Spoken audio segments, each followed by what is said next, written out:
1, 2, 3, 4, 1, 2. So, a package was loaded onto a British Airways flight out of Heathrow Airport, arrived direct the polar route into Seattle, SeaTac this morning. A courier picked up this case once it got through customs at SeaTac and rushed it into my house. And what I have here is something very special. Now, Mazzy here, this is originally a live stream. This is being recorded September 7th, 2022. And we're going to talk about the 40th anniversary of compact discs. Okay. Just a very loose hangout. You can do requests. I'll pull some things off the shelf. It's not a calculated story of the history of CDs. I don't do that shit usually. And I want some interaction. I'm here alone, so I have to walk back and forth. I'll walk and pull things. We can talk about it. But again, this courier from Abbey Road Studios, the vaults of Abbey Road, to London's Heathrow, to SeaTac Airport, through customs, 5 a.m., Mazzy's house in the Rainier Valley of Seattle, brought me the master tape of Revolver. This is the master tape. This is the box of the master tape. See, it says new blast sonic process. See? The master tape of Revolver. And what a coincidence doing this compact disc episode today. Those of you, I have to talk about this a little bit before we go on. They announced the Abbey Road expanded set. People's heads are exploding already. I think I've read 342 comments on the various forums of cash grab. Apparently, the 4 LP box set that comes with a 100-page book that has the remastered Giles Martin version and a mono version, but it looks like that mono cut is the digital. It's not going to be all analog, I think. And then outtakes, and then a 7-inch EP with stereo and mono, including stereo remixes of Paperback Rider and Rain, and a big book, and it's listing at US $199. That's a lot. Slipcase, it'll come down in price. So people calling cash grab. There's a 5 CD version with a 100-page book. That's $140. It'll come down. So chill the crap out, okay? And remember, I have the master tape here in Seattle now. This is from Abbey Road Studios, the master tape. Anyway, 40 years. So I think the compact disc was invented. I did a video recently on the 40th anniversary of the compact disc, and it was, I think, invented in 1979. Is it Philips and Sony, I believe. I could be wrong on the Sony part.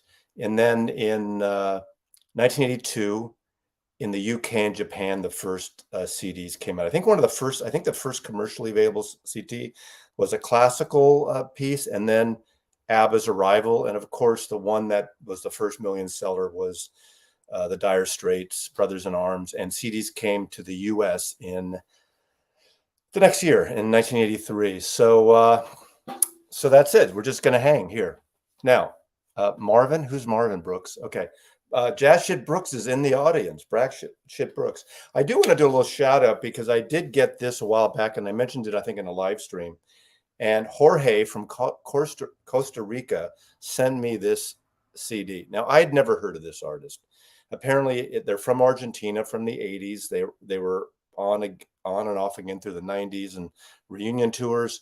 They're called Soda Stereo. Argentinian group, one of the biggest selling groups in Argentina.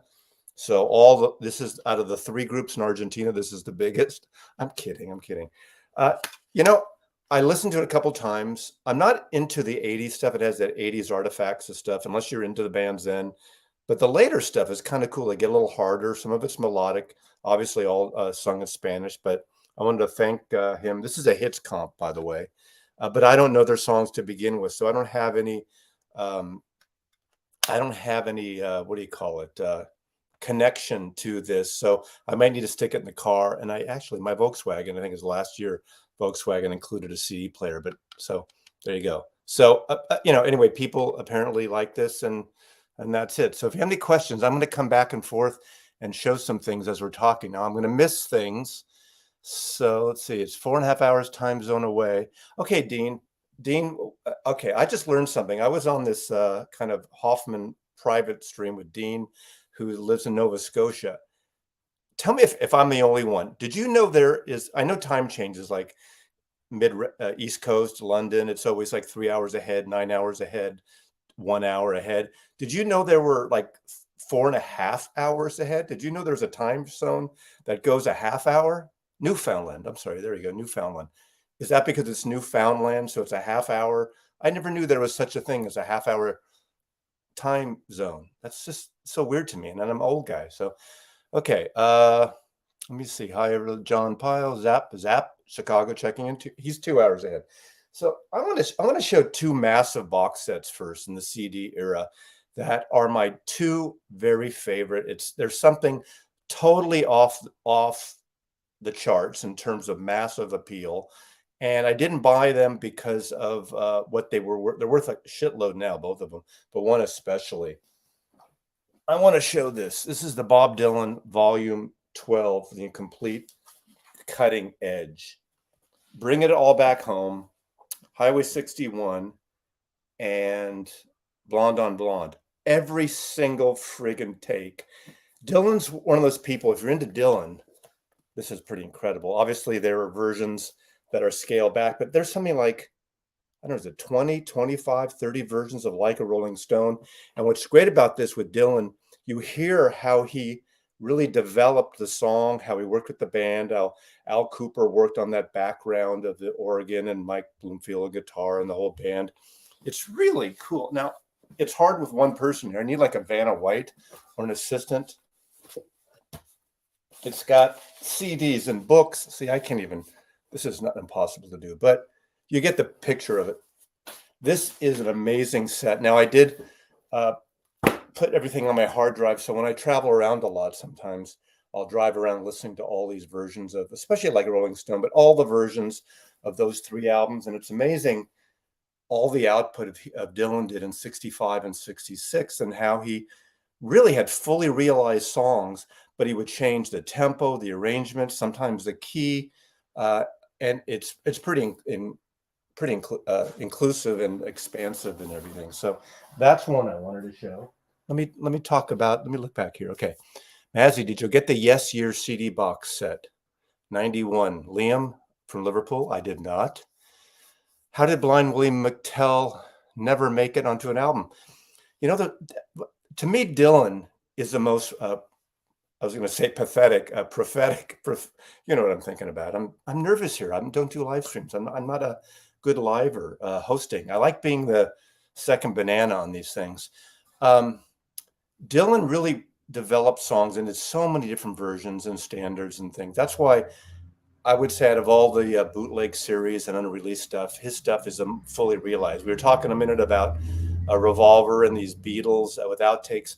The Beatles, except for the Easter tapes with the White Album, maybe a few other things, didn't have a lot of complete and full demos. They really worked in the studio building. So a lot of the stuff we get on the Beatles outtakes are not always fully realized and sometimes not that good, you know. So the Dylan things, I mean, you could make so many great Dylan albums on just his outtakes. And, you know, it's not a competition with music, I always say, but I think it's something fun. Okay, let me see here. Anything else here?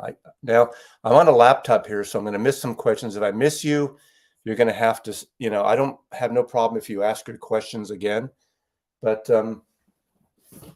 until we go on there, this is the other box I was talking about that it's a Dylan down.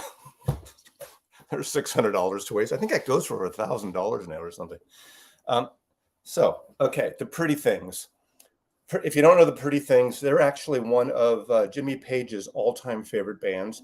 They came out of the whole British blues scene in the early 64, I believe.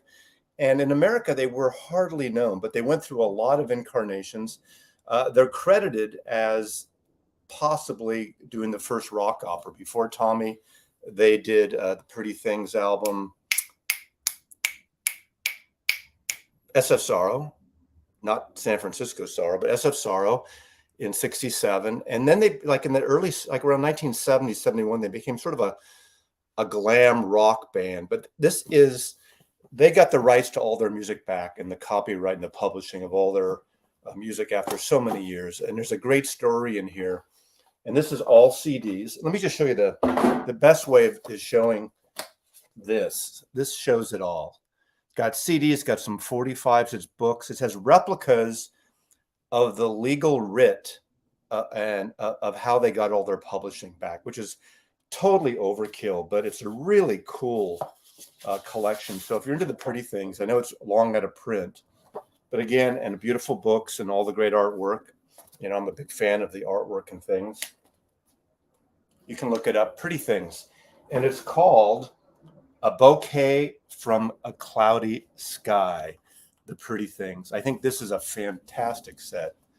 Page signed them to, they were on Swan Song record. One of the bands, who else did Swan Song? Dave Edmunds was on Swan Song. Pretty Things were on Swan Song. Vance, I know Vance is a big Zepp guy. So I forgot who else was on Swan Song.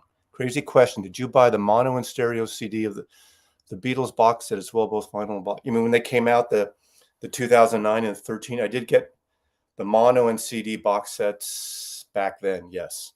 Bad Company. Brooks, there you go. Thank you. Bad Company. I never saw Bad Company live, but I did see a Island. I think Brooks was at the same show, but we weren't together at Winterland. It was an all Island act. John Martin, Free, and Traffic. Must have been 73, I'm thinking. I think 73, 74. Okay. I just want to show some CDs here. I mean, if anyone has any requests of other CDs too, I can't keep up. I need an assistant. Knowledge, please tell me this. Which pressing sounds better to you? Dire Straits, Abbey Road, Half Speed, or Mo-Fi? Please tell me a wise one. You know, that's subjective. This is not a vinyl. Are you talking about CDs? Because I'm only going to talk about CDs here. This is a CD 40th. I'm not doing a vinyl here. Fuck vinyl, right? CDs is the way to go. This is the better format. This is that digital thing that's going to make everything futuristic and better. And you just put it in.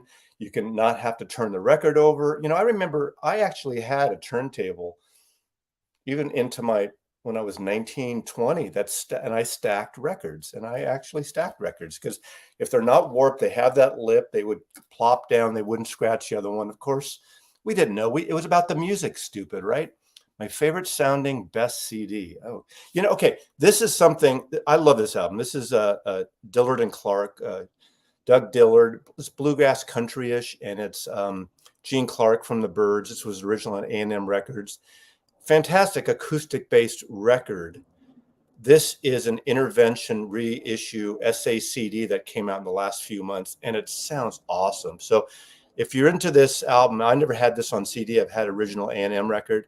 My buddy Vernon, who Brooks and I worked with, turned me on to him. Very country-ish rock, but more rootsy, more on the country side than the rock side, definitely. Did someone mention Jamie Cottle's in the house? Yes, Jamie. Jamie Cottle in Canada is the biggest box set freak. He has box sets. You think I have box sets? This guy, that's all he has. Yeah. Anyway, Jamie Cottle, if you don't know him, go search him out on the YouTube vinyl community.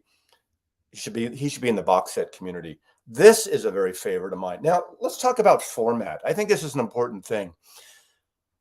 The only thing I dislike about these Beatle reissues, they're not keeping the format consistent. And as a Virgo, I like how the McCartney, he's not perfect with those archive series. They're sort of the same size. Sometimes he goes a little off wonk. But John Lennon, I think Sean Lennon is doing the best thing so far by doing these. To me, this is the sweet spot of box set reissues, content, books. Look at this. I mean, eventually, I think they're going to do supposedly sometime in New York this year, arguably his worst album. But this is a great way to do it. I wish all the Beatle records, don't you guys? Which you have, like if you do an Abbey Road and Let It Be and The White Out, Get Back, they're all different sizes. You know, I hope they change that. But I do want to show this. This is a favorite too. This came out a couple years ago, and I forgot the guy's name. There's a British curator, archivist, who put this together. This is an amazing collection called The Girl from Chickasaw County. This is all the complete Capitol records of Bobby Gentry. You know, some of you think all she did was Ode to Billy Joe, but she did some great, great songs. And this has some outtakes. It had the up till recently unreleased album she did. Is it Patchwork? The album she also did with Glenn Campbell. Obviously, a fantastic slip. I like slip cases a lot because they're easy to pull out. Let's go to some questions here. Questions and comments.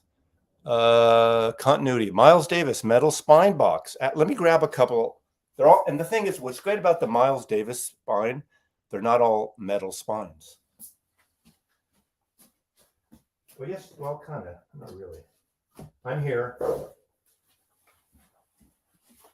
These are the metal spine boxes. These has, for instance, Miles Davis, John Coltrane, the complete Columbia recordings.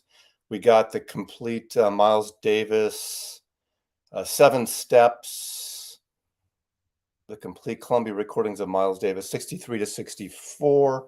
Now this one is not a metal spine. This is the complete In a Silent Way. In a Silent Way is my favorite Miles Davis album, probably. This is that great transitional album before Bitches Brew, and I think it's definitely a better album than Bitches Brew. It's got John McLaughlin and great stuff. Brooks will tell me everything who's on it. I forgot now. Mazzy, which cheap, plentiful regular CDs are best sounding? You know, here's something that's really interesting. You know, I'm guilty of being the victim of buying and then buying remasters. When CDs were king, I put my records in storage. I sold a third of my collection in 95. I put my records in storage for 15 years or so. And like, okay, if Brooks is there, he'll maybe answer this, but a lot of you will know this. A good example is Jimi Hendrix. You buy the 3 Jimi Hendrix records, and then several years later, he goes to another label, and there's a different remastered.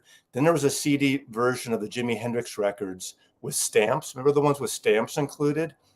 And sometimes it's not so good. Yeah, Brooks is theirs. Do you remember the Jimi Hendrix, all the various, every like 3 years, there was another remastered version. Is it better than the last one?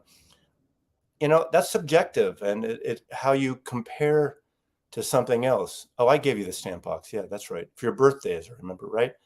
At that restaurant on Cortland, right? I remember that, right? Here's an interesting thing.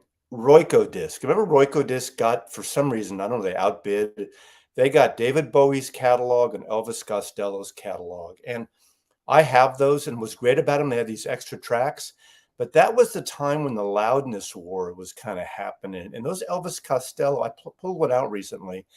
And I'm usually not one that bitches about the loudness wars, but some of those, the Elvis Costellos and Royco, were a little brittle for my taste. And I think the early Columbia maybe and the Warner Brothers might be better. I just don't remember. I need to compare them. Anyone else here have any? Let's see here. Intervention CDs. Yeah, Intervention is right down here at Gig Harbor. They've been doing some great stuff on A&M. They've been doing, obviously, Gene Clark stuff, Flying Burrito Brothers. And I think a couple of their vinyl things are beautiful. They're stout and tipped on jackets and all that. But they're a small outfit. Costello Garbage. Not musically, right? The Royco. Royco had a cool greenish tint. You know, Royco was a cool label musically in terms of the content. But I think their mastering was kind of wonky. Although I did like that. Remember that first box set they put, Sound and Vision? It came out in the large 12-inch format with the CD, Sound and Vision. But, one thing I said in my other video, that to me is one of the best things about CDs, the CD period, is we would get full catalog box sets and outtakes. And as much as I like to diss on and give him the wanker moniker Eric Clapton, that Clapton box set and came on CD was one of the first great box sets, really successful. It had Yardbirds and Blind Faith and Cream and some of the later stuff.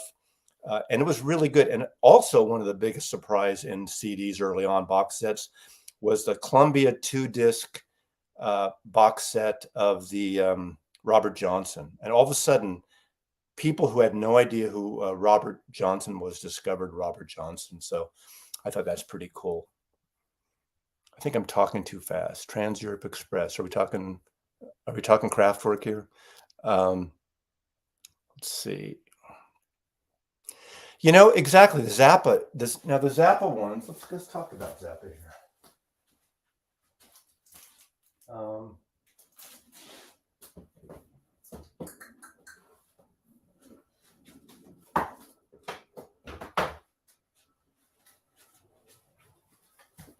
Remember this period? I don't have the Zappa estate stuff, but remember this? This is when they were putting with 2 records on one. Is that right?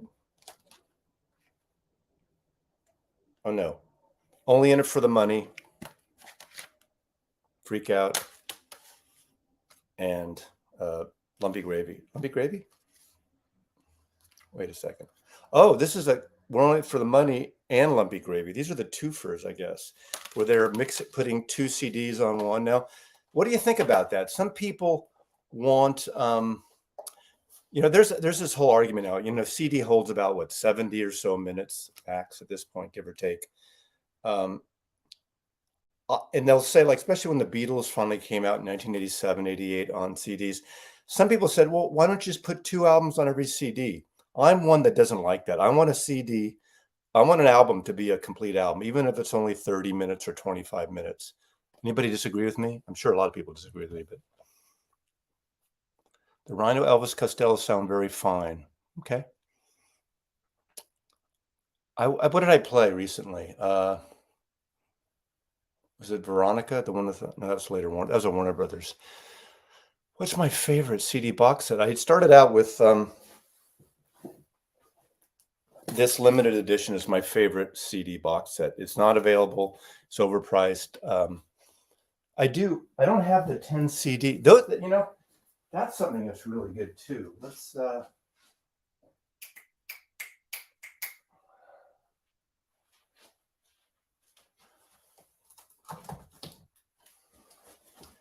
I'll just pull 2 out now. This is a great series, and these were curated by Joel Bernstein, who actually used to live in our neighborhood and would come to the record factory that Brooks and I worked at, the record store. And I think he's in the East Bay now. Photographer Joel Bernstein. He was a guitar tech for Neil Young. He's the archivist for all them. And he curated this series of box sets. There's the live CSN 74, excuse me. These are through Rhino, and they're really well done. He did one of these of each solo act, except Neil, because Neil doesn't let anyone do anything that Neil doesn't want to do. So Joel did David Crosby, there's a Graham Nash, and there's a Stephen Stills. And these are excellent.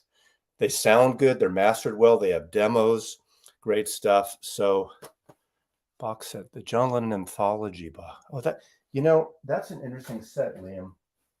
I have to climb up.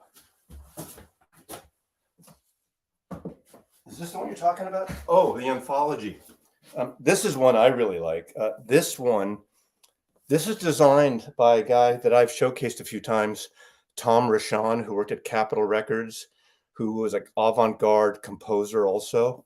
But this is very Yoko Ono. She had a lot to do with it. Of course, with one hand.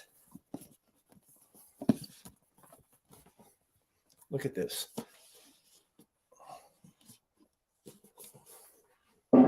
We need this in today's world, right? Anybody see Obama today? He got the Obama portraits of the White House. Upbeat, positive, great stuff. That's the only political thing I'm going to say. Just, if it's so good. But look at this. Yes. And you got a little stash box here. Not really.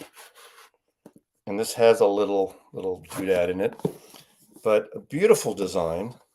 It's got a book, and it's got the entire John Lennon catalog, all the main records. Look at that. So it's got Plastic Ono Band through Milk and Honey, and it's got singles and house tapes. So you got the singles like Instant Karma and Power to the People on there. But isn't this beautiful? Now, some would say this is overkill. I don't have the room for it. I get it. But I like the artistic side of it. How great is that? How beautiful is that, huh? there's a personal touch. Cash grab. Anyone say cash grab yet in the contents there? I do like some boxes. Okay, here's a difference, Dean. I like boxes when they're multiple records. The boxes that I was pissing on, and everyone knows, it's when you put, for instance, a UHQR or one step. When you have an album, it's one record, and you need a box that big for one record. Maybe the double 45, okay, but even that, you're in a gatefold.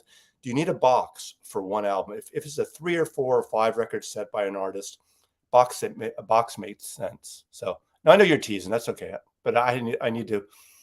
Martin McGrath gets 10 Mazzy bucks. There's no. Okay, let's see. Anthology 2, but I'm a demo lover. Okay. Show us your dick pics and Dave pic. You know, I'm not a collector. Okay, that's not a dirty thing. That's about Grateful Dead stuff. I don't have a lot. I didn't collect a lot of the Dave and Dick Pic CDs. I just don't go there. I get the main. Let's talk about Grateful Dead, okay?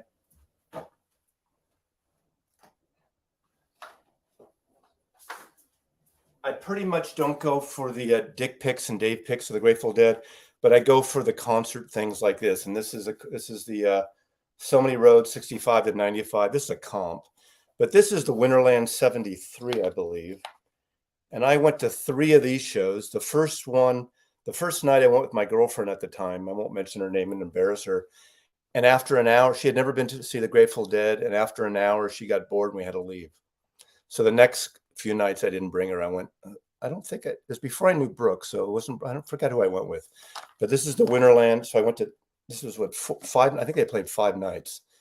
This is a cool set. So these are the kind of Dead things I get, plus the big vinyl box. My favorite vinyl box, I know this is not vinyl, but the 69 Fillmore shows, the 4-night run.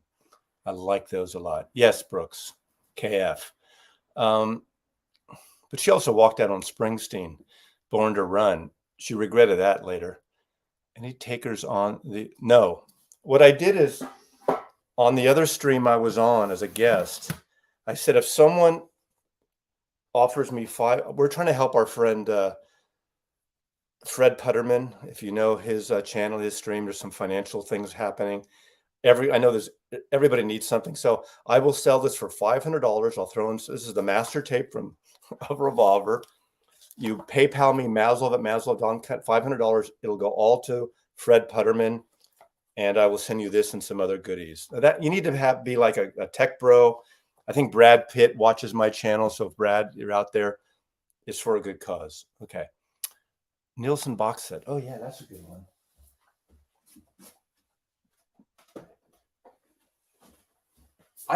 This is when CDs are better, when the CDs have full catalogs.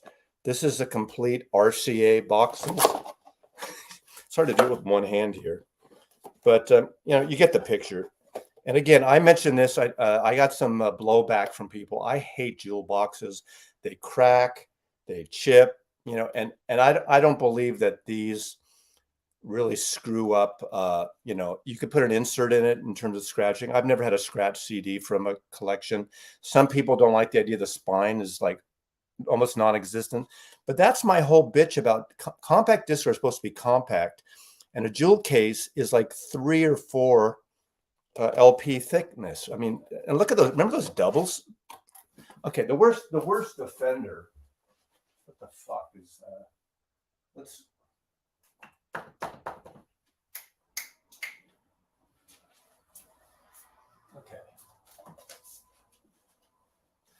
Okay, well, this is different. This has 3 CDs, but what the crap about these kind of things, right? Like, who needs that? Yeah, 3 CDs. Look at that. John Sebastian. This was a Rhino handmade, I think. John Sebastian, 11 Spoonful artist. This is a great set, but do you really need? Look at that. What a waste. Waste of thickness. Can somebody come over after this live stream's over and help me put these away? I need a curator. Archivist is different. They don't do that kind of work. CD package from Mazzy. Do you have any Seal long box CDs? You know, okay, I have to get behind. There's a cabinet behind my laptop here. This isn't a good example, but let me show you this. Hold on.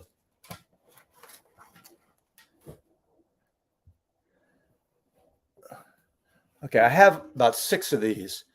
Do you remember this bullshit? Remember CD3 singles? Sealed in a long box. Okay, the CD singles. What a crap. Okay, these were, look at $3.99 Tower Records. I got the whole series of these. This has 2 songs. I Want to Hold Your Hand and This Boy. And, I got them for being a Beatle collector. Fun, but totally like a wasted piece of crap, right? I got them. Someday my son's going to sell these for $1,000 a piece. In fact, I'll sell the whole set of these for $1,000 a piece. If this is not an auction right here, but just in case, if someone really wants them, $1,000 for the whole collection of 5 or 6 of these. So you know where to find me. Let's see. Any other requests what to see? Let's see. Those never made it to New Zealand. Yeah, I bet you they didn't. Okay, the Police, the band. I have the Police. I have the band. I have a lot of the band. There's a great, I don't have it here handy. There's a great box, like the band, a lot of these, all the legacy bands, and I'm thinking the 60s and 70s into the 80s, there's always different sets of box sets and reissues and remasters. And like, that's the frustrating thing of the CD era. Wait, this one's better than the one we issued 6 years ago. Wait, now we switched to Columbia. Now Columbia was bought out by, or now Columbia is Sony, or now Capital EMI is Universal. So we're going to put out another set. One way I get it, because 6 years, 8 years later, there's a different generation people buying into it. But 3-inch CDs. Yes, John, there were 3-inch CDs. The Mosaic. Okay, Brooks, who's watching? Brooks, and search my name, Norman Maslov, Mosaic Jazz, and Brooks and I did a collaboration. He has a huge Mosaic Jazz collection. I only have a Tony Williams, a Django Reinhardt, Nat King Cole, and Lee Morgan. I have 4 CD Mosaic box sets, Blue Note stuff, mostly Capitol Blue Note. But Brooks here has like a ton of them, and we have a video that you can check. I do not have any laser discs. Let's see, 2 different Birds box. Yeah, that's when I think I sold the first Birds box when I bought the second Birds box, because I'm a Birds guy. I should have kept them, but I don't know, whatever. You can go crazy. You can go crazy on this stuff, right? Let's see. Happy birthday, John Pyle. Hello, miss you. Yeah, Mosaics and the Mosaic Select had a defined format. Thanks, Brooks. I love the Johnny Cash Unearthed box set. It's great, but what's great? Do I have it here? Okay, when Tower Records was closing their stores, this is something I eyed, and it's totally off the top. Is this off? Okay, this is the Columbia stuff, and I think Tower had this like for $25, and it was like $100 something. Look at this. This is like the Torah. Baruch Adonai. Okay, it's a really beautiful book.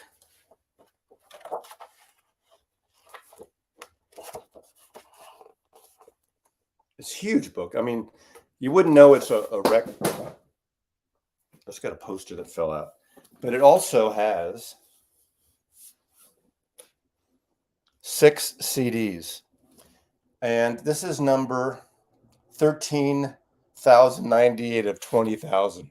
There are 20,000 of these, and it's really, really beautiful. It has a like a beautiful poster. Look at this heavy cardboard stock. Big Johnny Cash fan, Columbia. It's kind of like a best of, and it goes to different areas, but it's really, really a lovely collection. But I got it for like $25 when Tower Records was going out of business, when they were selling stuff off.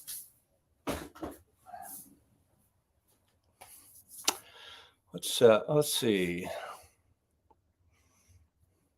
John Prine. Wish I had my first CD Japanese imports of Abbey Road. Kinks. Oh yeah, Kink. I mean, Liam, I'm a Kinks guy. I have all the Kinks CDs with extra tracks, but of course,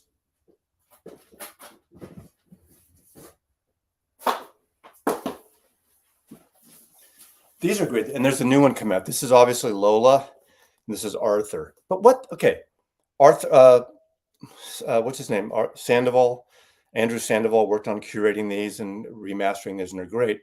But what the fuck? Look at this. Why can't you make them the same size? Pick a size and stick with it, right? That's the Virgo in me. Pick a friggin' size. You guys agree with me. Does anyone not agree with me? Huh? Wax. It does look like Joaquin Phoenix. Anyway, these are musically, archivally, it's great, but come on, get your shit together. I have two tragically hip CDs. Let's see. Hi, Ireland. Hola. Hola. ¿Cómo estás? I know it's a different kind of thing. I've been to Dublin, and I went to a wedding in Glendalough about 20 years ago, outside of beautiful there. Yeah. XTC. Yeah, I do have that. XT. You know what I like? This was a great period of time. I didn't talk about this shit.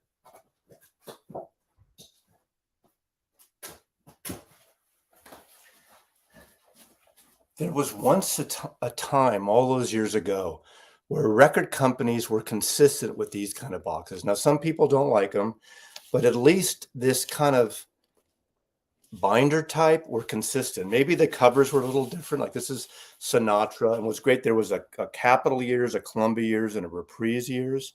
And for those of you who don't know better, it's Reprise, not Reprise. That's the label. And that's a fact, Jack. Zombies. This is a cool overview of Zombies. And this is that XTC Coat of Many Colors. XTC has several box sets too. But remember, this whole series, I keep this whole series of CDs together on a shelf. And I kind of wish every box of this type of thing was this configuration. I don't like when they kind of got just really different, because I think that's the most people complain about when you see these vinyl channels. Like look up on the top there. Like everything is different. Now, of course, that Grateful Dead box, the Northwest 70, 3/4, is one of the most beautiful, physically beautiful box sets I have. The Harrison, I guess the Bowies I didn't get all the Bowies. I just got the first two.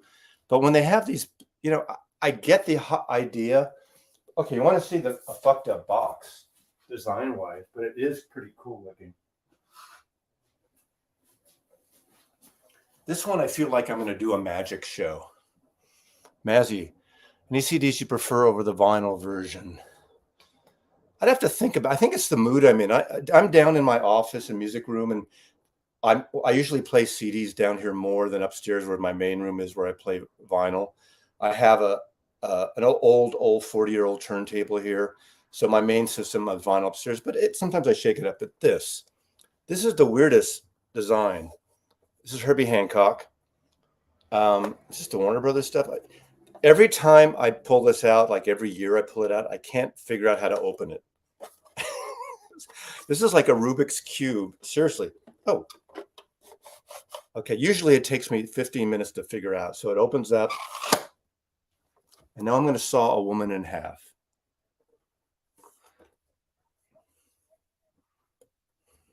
I think it's kind of cool. This is very modern art.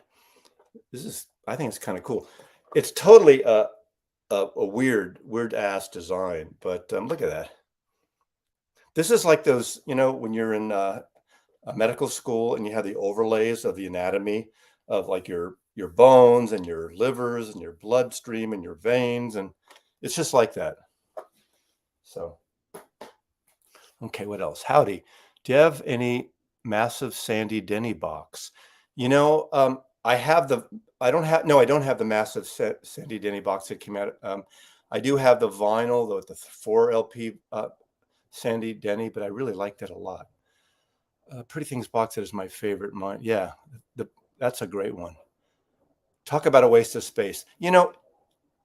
I totally agree with you. It's a waste of space, but if you have the room, I like these objects of art. This was a birthday present that Michelle gave me a number of years ago. I didn't have it. This is kind of a sweet little box. Cocteau Twins, and it's their singles, like EPs and things. I don't think it has all the albums. I don't remember now. But this is really a sweet box. It's a waste of space. Okay, this is understandable for a box, right? The Cocteau Twins, atmospheric.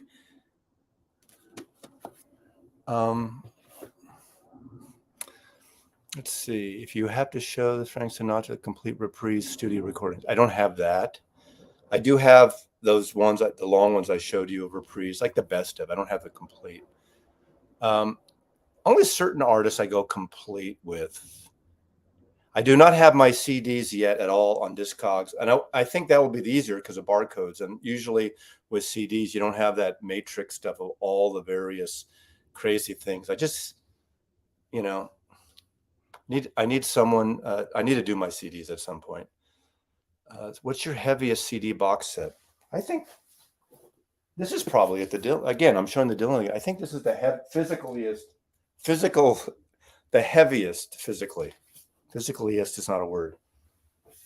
Island reissues. I do have, I can't pull it out right now, but I do have like a Fairport Convention box set. I love that kind of stuff. Wow, Dexter, $10.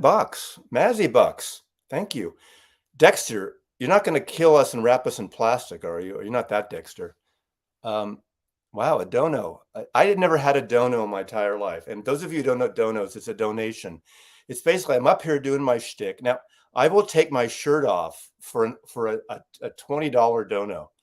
Only this shirt, not my T-shirt. Now, I'm not here asking for money. Now, this is one I always liked. I don't know if Vance is still up there. Vance, are you there? Remember this Led Zeppelin? I remember I bought this at Costco. Costco had these. This was the coolest. When this came out, this was a big deal. This was a really big deal when this came out. Of course, there's been reissues after that and everything. Well, it depends, Waxed. Let's see. Thank you for that, Domo. Okay, I'll keep it on for $50. Thanks. Now, this is something I didn't realize. I showed this on something in the last year, and someone told me this is going for a shitload of money. I had no idea, but I like it. This is Wendy Carlos. Wendy Carlos, of course, originally was Walter Carlos and transmissioned to Wendy. Her big claim to fame, first claim to fame was 1968 Switched On Bach. It's kind of a prophetic name, Switched On, right? Which is a great, it brought a lot of young people into classical music using the Moog synthesizer. And then it was Switched On Bach 2 and Switched On Brandenburg Concertos. Then she worked on the soundtrack for Clockwork Orange for Stanley Kubrick. And this is a fantastic set because it compiles all those early albums that were on Columbia. It has a little dissertation of how the machines work and a book on how they work and the scoring and how she arranges it. And if you like electronic classical music and if you know Switched On Bach, everyone should have Switched On Bach in their collection. If you're not a classical person, that's a good way to kind of get introduced to it. Way before Kraftwerk did their bullshit. She was doing some cool stuff. I like Kraftwerk. Some people don't have a sense of humor, I find, when you're doing a video sometimes. If they don't understand the smirk and the attitude where it's coming from. But I think this is a really great box set. Let's see, who else do we have here? Anyway, thank you for that. All donations go to the Digital Gramophone Scholarship for it. I never got paid for Digital Gramophone. Makes no sense for my voice on his better format, including, CDs can sound amazing, wonderful. And I'm not a purist. Those of you who watch my channel frequently, this is a good time to celebrate this 40th year with all this mobile fidelity debacle. And, I still like the records, the MoFi records I like. I haven't changed my mind. I get some people have taken it very personal and are moving on. And that's fine. I get it. Everyone to their own. I think they were disingenuous and they screwed up. But now we know digital can be a component to make even great vinyl, because sometimes a vinyl record or the same thing can sound better than an equal CD if you have the right setup and everything. So it doesn't have to be a CDs versus vinyl. Obviously, I went all in, and I'm not trading all my CDs in. So, I mean, down here yesterday, I was playing CDs all day while I was doing some my work stuff, getting ready for a few other things I was working on, and I just really liked it. This is a set I like.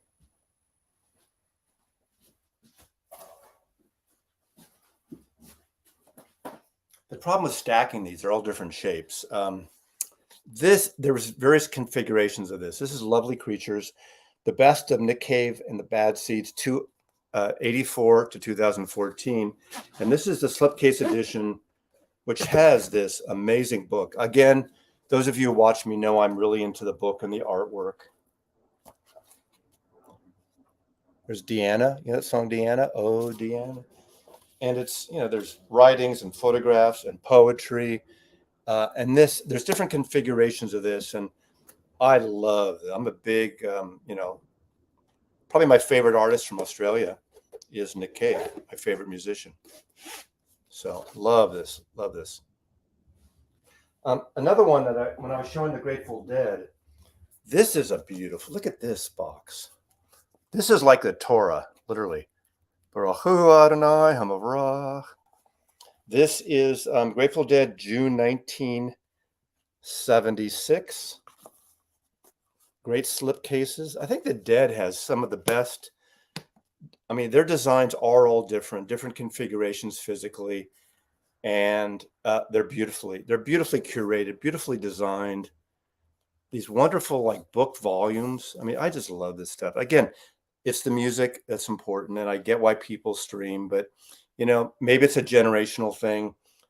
If I want to hear something first, I'll preview it on YouTube or check it out a little bit. But I really like this kind of stuff. So anyway, what else? What else do we have to say? Music in the House, hybrid SCDs play in any player. They do not, Paul. They do not. You have to have a player that plays DVDs and SACDs. It's interesting. I have a Rotel player down here that I've had for 20 years. Upstairs, I have an Oppo CD Blu-ray transport, and I pulled out. Let me show you which I pulled out. I got this import recently, or in the last year. This is the Shadows out of England. They predate. In America, we had their counterpoint would be the Ventures.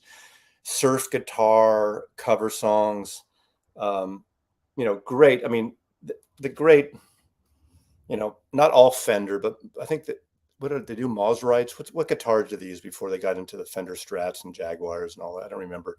But instrumental stuff like Telstar, Apache, all the same songs in this side of the ocean that the Ventures did. A lot of the same stuff. And what's the big singer they backed up? Come on, something in the Shadows. You guys in the UK will tell me in a minute. I just blanking on his name. I know his. I just forgot. Not Rory Stewart. No. Anyway, but I put this on downstairs and it didn't read. These CDs did not read on my Rotel at all. Either one. It's a 2 CD set. It just didn't read. It said no CD. Cliff Richard. Thanks. I knew it was good. I brought it upstairs to my Oppo and it was fine. That's the one thing. Occasionally CDs, I'm sure a lot of you have had this issue, that you'll put a CD on and certain players don't recognize it. And it's not a CDR. It's such a strange thing. I've heard people have problems with a couple years ago, there was that Linda and Richard Thomas box set, the same guy that did the Bobby Gentry, and people couldn't load it in on their hard drives. Their computers wouldn't read it, and they had to remaster and repress the discs. There was some glitch on it. And I've heard that occasionally it happens. I've been pretty lucky about that, but sometimes that happens. So there, let's see. Hank and Marvin. Here we go. Hank and Marvin are the guys from the Shadows, right? I love that stuff. Hybrids will play, but only the CD part. Okay, there you go. Remember that there was that period of time with CD-ROMs and yeah, and yeah, it was a. Let's see. Don't you think a CD is a standard for younger listeners that are satisfied lower? CD. I'm not against CDs. CDs are fine. I think it's I like the idea. I think there's some young people that like to get into physical stuff. Obviously, if people are in school or young and are moving around, they don't want to haul a lot of shit. I have no problem. And CDs are the best, in some cases, are the best bargains right now. You can get them dirt cheap. So I'd say, it's kind of like what 20 years ago, people were buying like LPs that are now going for $20, $40 for like $2, $3, $4. And CDs are kind of like that. Although every once in a while I'll see like a CD listed that goes for like $75 or $100. It's crazy. That's why I don't know. Yeah, my Oppo does play SAC, but my Rotel plays SACDs and DVAs too. But for some reason, and this is not either. This is just a regular CD, and it doesn't read it for some reason, and it reads upstairs. That's only happened a couple of times. Let's see, how are we time wise? Okay. Beatles first time on CDs, 87, the Bread Bin box. I have it. I did buy it. I have the box separately stored. Those CDs sound really good. It's funny how there's this revisionist thing. I heard a few people say now they think those sound better than the 2019. I haven't done ABs. I don't know. So I don't know. The Waiting for Columbus. Is this the new Waiting for Columbus? The Waiting for Columbus, the new box is amazing. So I have the vinyl and the CD. It's really, really good. If you like that album, grab it.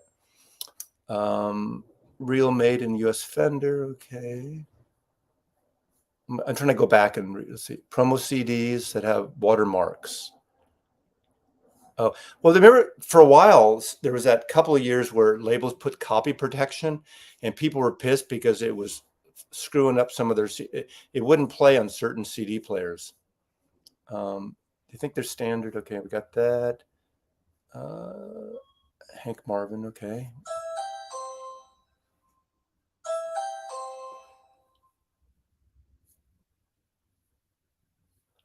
Couple of dead boxes. It's weird when you're talking to someone, you don't hear, Matt, just walked in from work. Can you summarize what I missed? This will be up. You can watch it.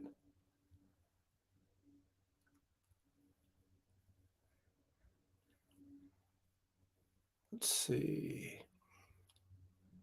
I haven't had any issues with CD rot at all that I know of. Obviously, I haven't opened up every CD, but I know people have certain things with CD rot and issues with bad CDs, and I haven't experienced that. I haven't had any, except for that thing of this not reading. I've had that happen a few times, like, every once in a while, but I haven't had any issues of CD rot that I'm aware of. Whose records on the Hoffman Forum would you curse with eternal skipping? Whose record? There's a lot of wank. I enjoy the Hoffman Forum, but I've said that in one of my videos here of 10 things that drive me crazy or whatever, the Hoffman Forum.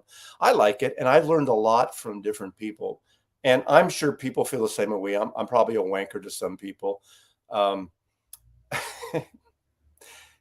some people just don't have a sense of humor. Part of it is humor does not always translate in the written form. Neil Young box sets. I do have.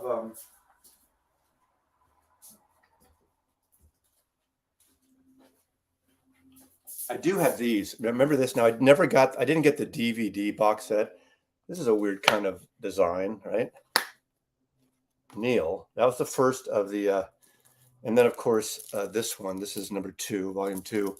These are great. I mean, Neil Young is also one who's great at archiving his material, and his outtakes are as good as some of his main records. And I was talking about Dylan when this whole thing started, how his outtakes, in some cases, equal to, occasionally exceed the quality of his official albums. But they're always interesting, especially if you're really a Dylan fan. If you're just a casual fan of any of these artists, now Neil Young is kind of like the Stephen King of record makers now. I think like every month there's a new Neil Young record that comes out, so it's a little overwhelming, but yeah, so there you go.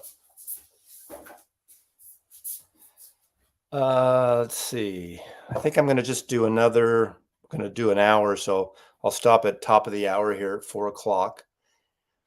Few people targeted.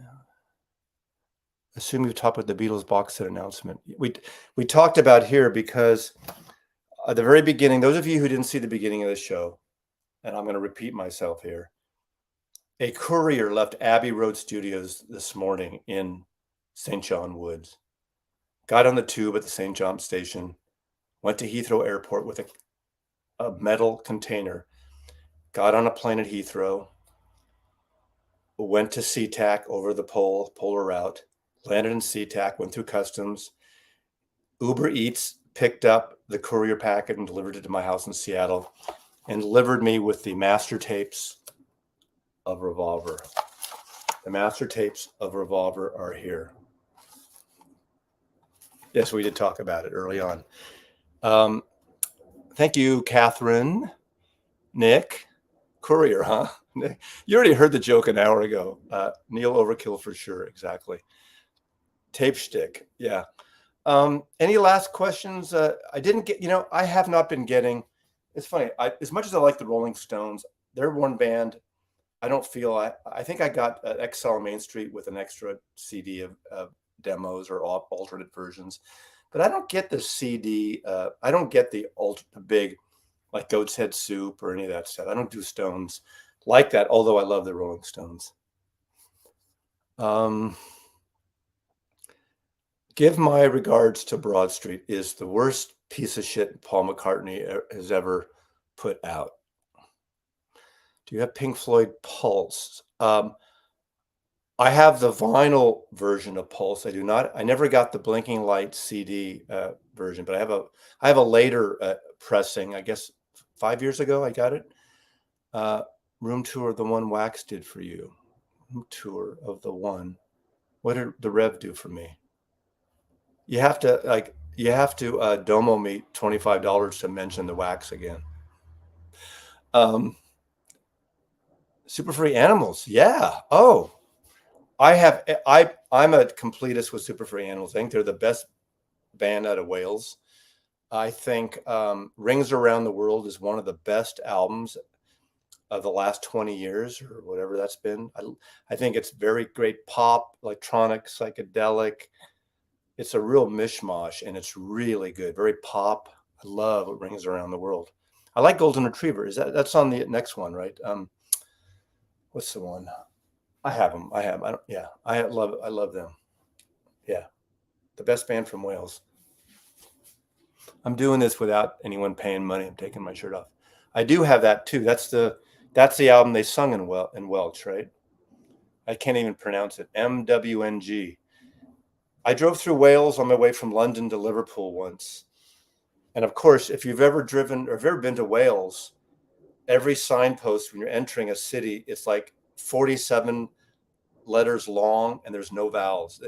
Vowels were banished in Wales in the 12th century. I don't know if you knew that. That's a fact. I have jazz CD sets. Okay, I'm going to move this. We're going to end in about 10 minutes or so. But see under the guitars there, that whole section on the ledge are my jazz CDs. So let's do a location shoot. So, I have Louis Armstrong and Ella Fitzgerald and Billie Holiday and Mingus. I got Coltrane, the Atlantic series. I brought them up to show the Metal Spines of the Miles Davis. I got this 100th anniversary Duke Ellington RCA box. What else here? Now, this is something that you guys probably know because of the Blue Note. I got this. I love this. This is Lee Morgan, The Complete Lighthouse. And I decided not to go with the vinyl box. I just know because it's the same kind of sets, more or less, over and over again. And as wonderful as this is, I just know I wouldn't play the vinyl as much. So in this case, I got this on compact disc. And to me, this is a good use. And this is why a compact disc, to me, obviously the financial part of it, and with all the pressings of this, I like it better on CD. And I know I would play it more, and I have played it more on CD. These Verve things are great. This is Bud Powell, I think, right? Yeah, complete Bud Powell on Verve. So I like when they were doing these box sets like that. This is cool. Now I have this on vinyl too because Charlie Parker is my favorite jazz artist of all time.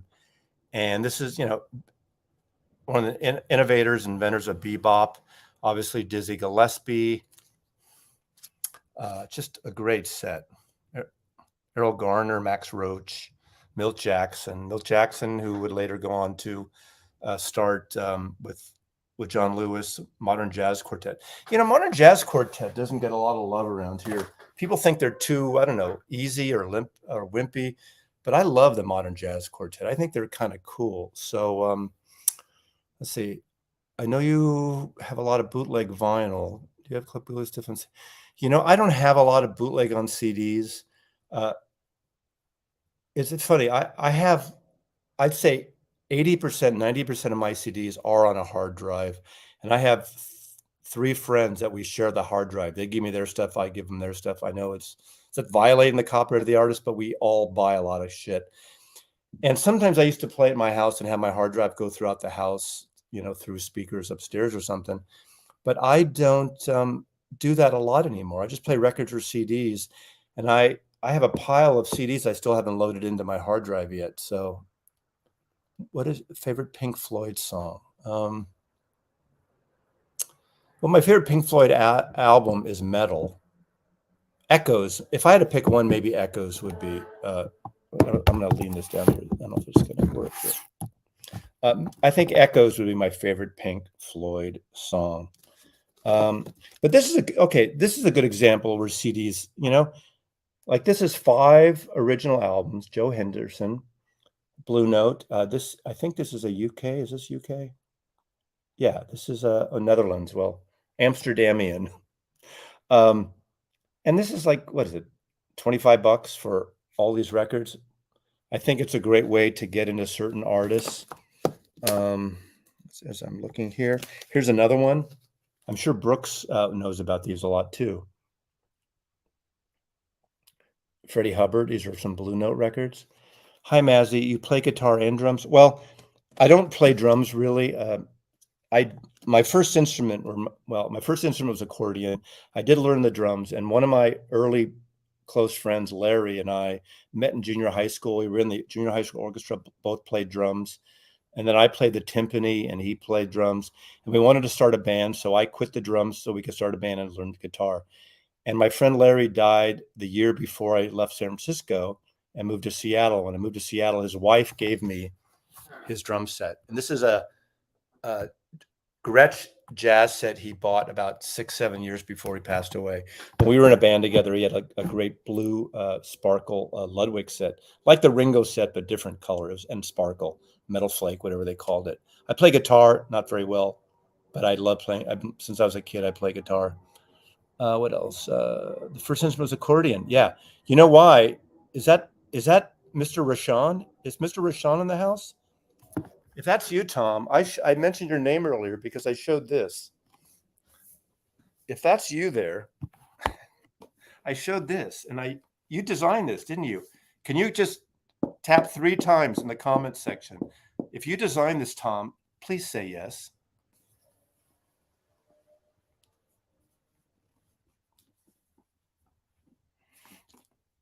Tom Rashawn in the house. At the time, he worked for Warner Brothers. He worked for Capitol. And I was going to show this, and I didn't show it yet. We're talking about CDs here. He designed this and was a member of, I always get it wrong, the Los Angeles Free Music Society. Avant-garde, noise, industrial unit out of Los Angeles. I really never knew about them too many years later because I was up in San Francisco. And, it's kind of like being a Dodger fan or a San Francisco Giants fan. You either liked the Los Angeles Free Music Society or you liked the Residents. Kind of around the same time. And I want to have a talk with Tom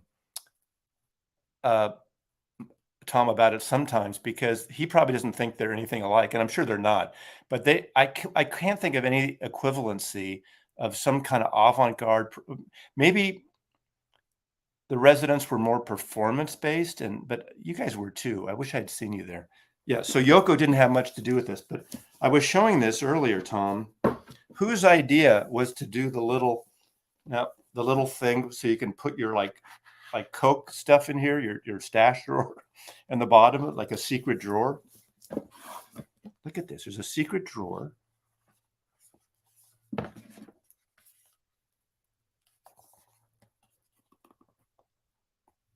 Look at this artwork. It's so beautiful. There's a series of cards or one card. Oh, that's it. So a big piece of cardboard, and that's how they get you to buy this shit again. But seriously, I think it's a beautiful design. I love it. I love it. This is when I got this box. I was just, it looks so Yoko. I'm sure it was influenced by Yoko. The cube was my idea. Okay, we got to talk. I keep saying that we keep putting it off, and then I got COVID, and then but John Lennon, what a great idea. That was a fun time. I mean, I think Tom, the people, I didn't know Tom. I think I met Jerry Hayden once around that time. I knew Tommy Steele and Jeff Fay at Capitol before you worked at Capitol. And so I knew Tommy. There was a great time of box sets. And, if you had to get away from the big vinyl, like this is, I'm going to end this now in a minute, but, we missed big 12-inch cover art, that whole thing. But that was the beauty of that period of time where you could design something kind of physical. And let's see, there was the other John Lennon box. And okay, I kind of like these. Warner Brothers and Capitol, and I guess, I can't remember if they were with Universal. No, they're different. So at least the Harrison estate, whoever worked on these, did you work on these, Tom? I don't know. They kept the same look. So they did, I like when an artist will continue a series to have the same form factor. I think it's kind of cool. So then one thing you got to do, if you have boxes on the top shelf, every 3 months to 6 months, get up there and friggin' dust it off. Okay, because that's kind of a mess right now. Rich Marino, no. Okay, you didn't do those. Lennon Cube, Tom Art, beautiful stuff. Who else? Any other questions? I'm going to kind of close down. Rain Dogs. I'm not reading everything here. You had a fight for that package. That's kind of the thing about, you had a fight probably with the bean counters, right? Yeah. That's what I hear. A lot of people now, okay, I'm going to kind of wind this down, but there's people who are into vinyl now and all analog that really want the Beatles mono box to be repressed on vinyl, because in 2014, they did it all analog. But they're looking at it that it took 4 years to sell that mono box. It wasn't a big seller until kind of the very end, and then it sold, and now it goes for $2,000, crazy prices. And doing a box set on vinyl now is such a, I can just imagine when I do talk to Tom, all the parts and pieces and components to do these box sets and the production things. Tom also worked on the Beach Boys box with the window and I don't have that. I don't have the big box, but I have the smaller version of that. Not Sunflower. Come on. Beach Boys.